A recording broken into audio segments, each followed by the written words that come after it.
You're nothing but a leech who trapped my brother with your skin color. And I have proof you're stealing from our family. Those were the exact words Sebastian's sister Victoria spat at me across the mahogany dinner table in front of his entire family. The silence that followed was deafening. 12 pairs of eyes stared at me, waiting to see if I'd break. I didn't break. I stood up, placed my napkin on my plate, and walked out of that mansion. What Victoria didn't know was that I had been recording everything on my phone. And what she definitely didn't know was that her precious brother was about to follow me out that door and help me destroy her. Before I continue, comment where you're watching from.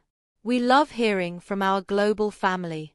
My name is Jasmine, and 3 years ago I married Sebastian Whitmore, a billionaire real estate mogul whose family owns half the commercial properties in our city. But I wasn't some gold digger who trapped a rich man.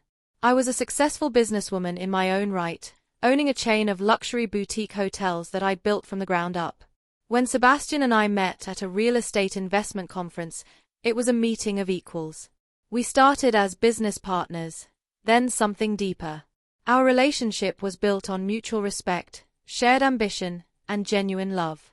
Sebastian's family was old money, the kind of wealth that spans generations and comes with prejudices that run bone deep.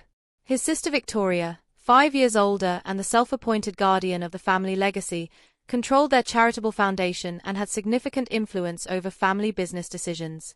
From the moment Sebastian introduced me to his family, Victoria's disapproval was palpable. It started with subtle comments about my urban aesthetic.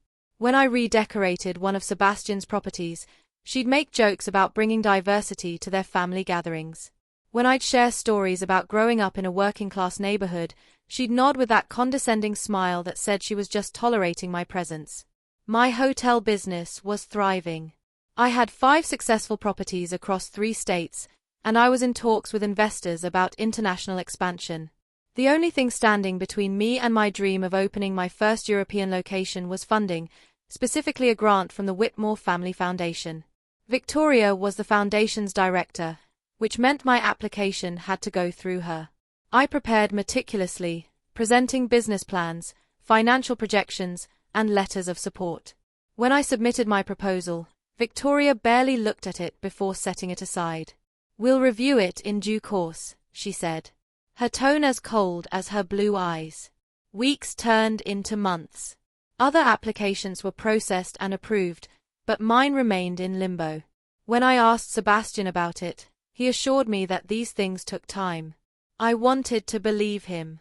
What would you do if someone you trusted betrayed you this way? Meanwhile, Victoria's comments became more pointed.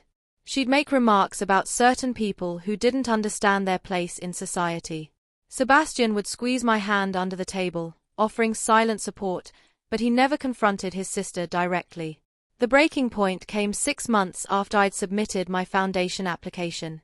I was having lunch with Elena, a friend who worked in grant administration for another family foundation. She mentioned seeing my name on a rejection list that had been circulated among several foundations. Rejection list? I asked, confused.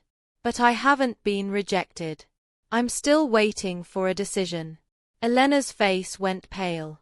Jasmine, your application was flagged as high risk and unsuitable for funding 3 months ago. The memo came from Victoria Whitmore herself. My blood ran cold. Not only had Victoria rejected my application, but she'd actively sabotaged my chances with other foundations.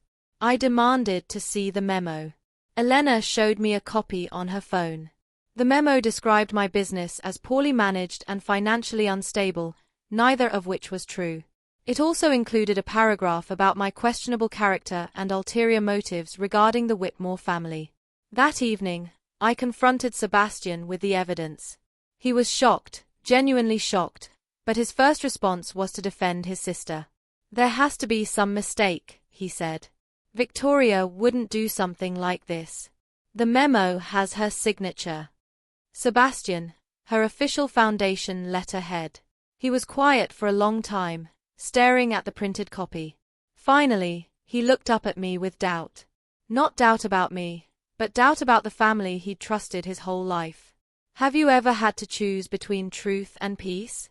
The next family dinner was scheduled for the following Sunday. I spent the week gathering more evidence of Victoria's sabotage. I discovered she'd been spreading rumors about my business practices for months, telling people I was leveraging my marriage for unfair advantages. Sunday arrived and I dressed carefully for dinner. An elegant black dress, tasteful jewelry. I wanted to look like exactly what I was, a successful businesswoman who belonged at any table. Victoria was holding court at one end of the table, regaling everyone with stories about the Foundation's latest charitable endeavors. "Jasmine," she said when she noticed me, her voice saccharine, "how lovely that you could join us. I hear your little hotel business is keeping you quite busy." The way she said little made my jaw clench, but I smiled. "It is indeed.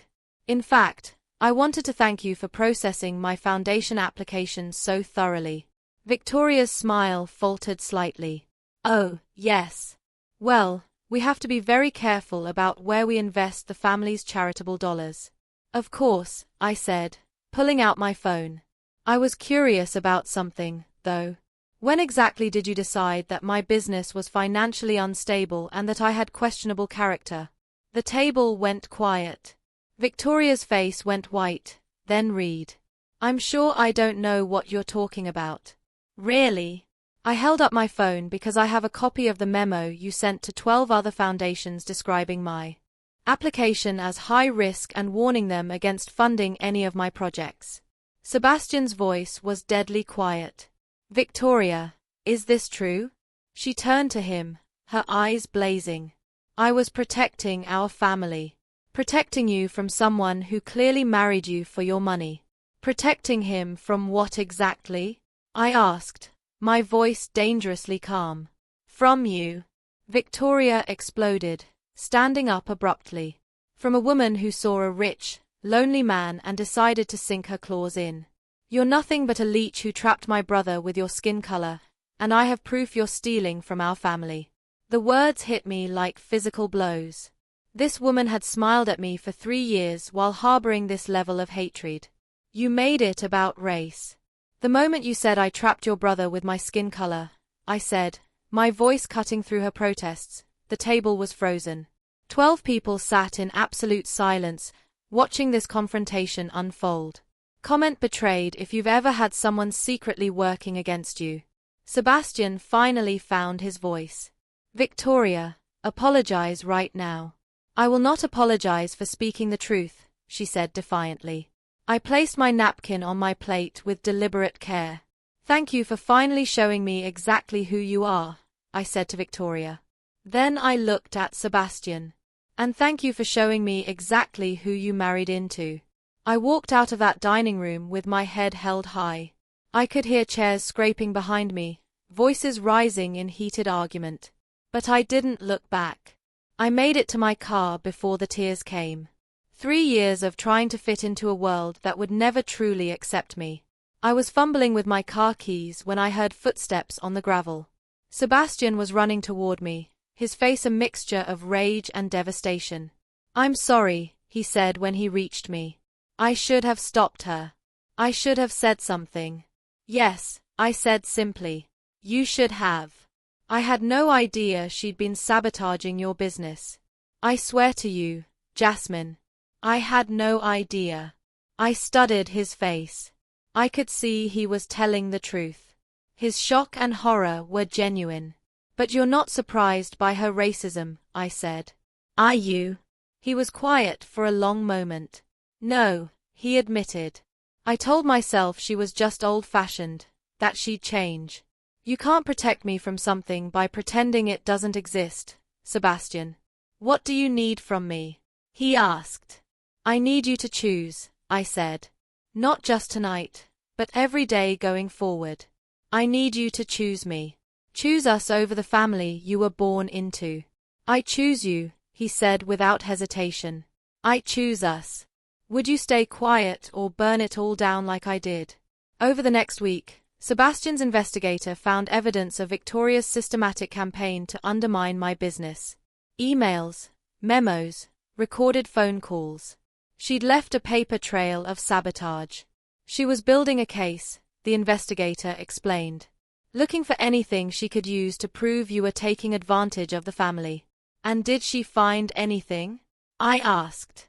Nothing legitimate, but she was creative in her interpretations.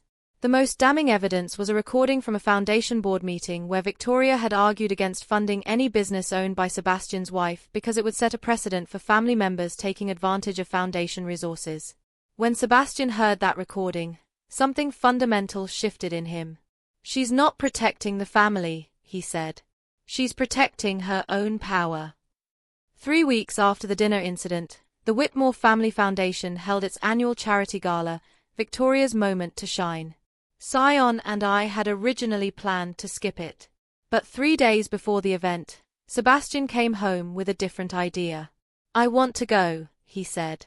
And I want to make a speech. She humiliated you in front of our family. She's been sabotaging your business for months. It's time everyone knew the truth. The night of the gala, I wore a stunning red gown. If we were going to do this, I was going to look like exactly what I was, a successful, confident woman who belonged anywhere she chose to be. The ballroom was packed with 300 of the city's most influential people. Victoria worked the room like the queen she believed herself to be.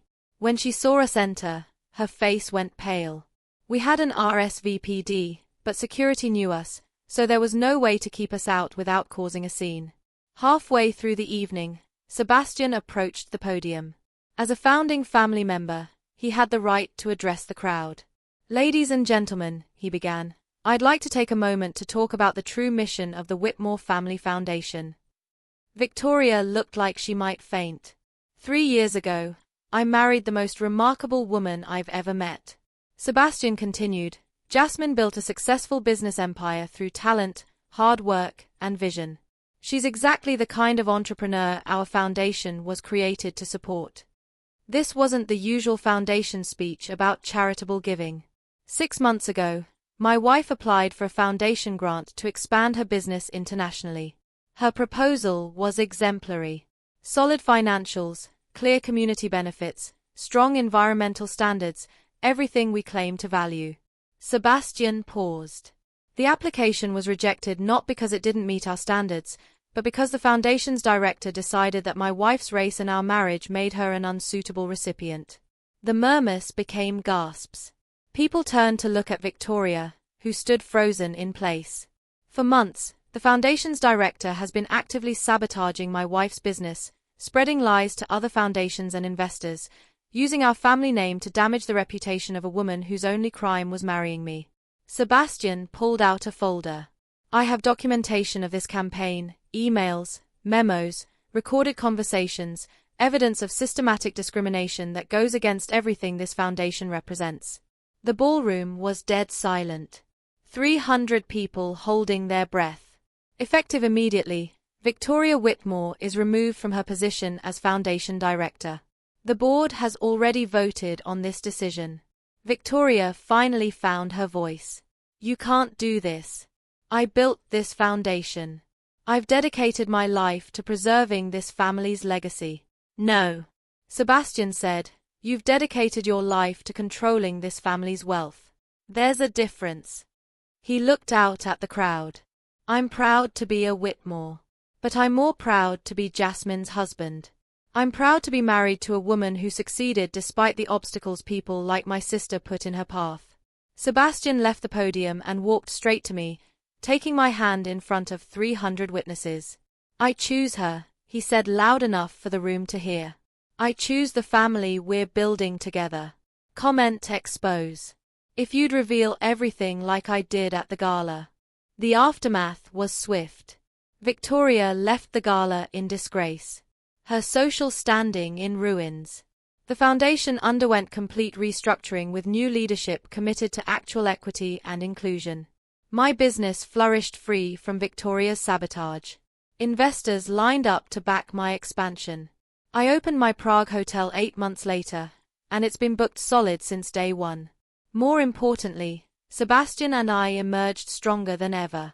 He'd proven that when it mattered most, he would choose love over legacy, progress over prejudice.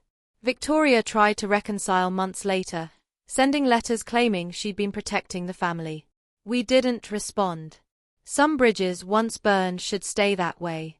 Here's what I learned from this experience. You can't change people's prejudices by being perfect. You can't earn acceptance by making yourself smaller. You can only control your own actions, your own choices, your own response to the hatred others direct at you. I chose to fight back. I chose to expose the truth rather than suffer in silence. I chose to even when it meant standing alone. And Sebastian chose me, not the version of me that made his family comfortable, but the real me.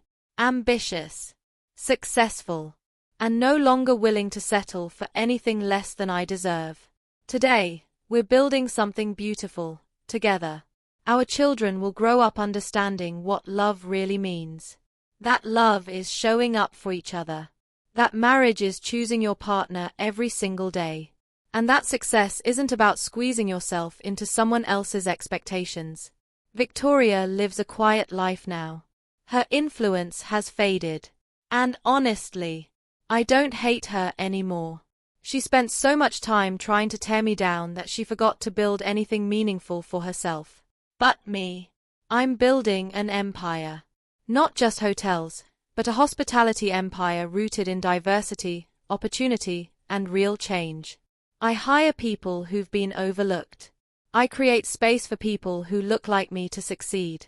And every time someone walks into one of my hotels, every time a young woman of color sees my journey and thinks, maybe I can do that too, that's my victory. That's how you take everything that was meant to break you and turn it into something even stronger. So let me ask you this. Have you ever been betrayed by someone you trusted completely? Share your story in the comments.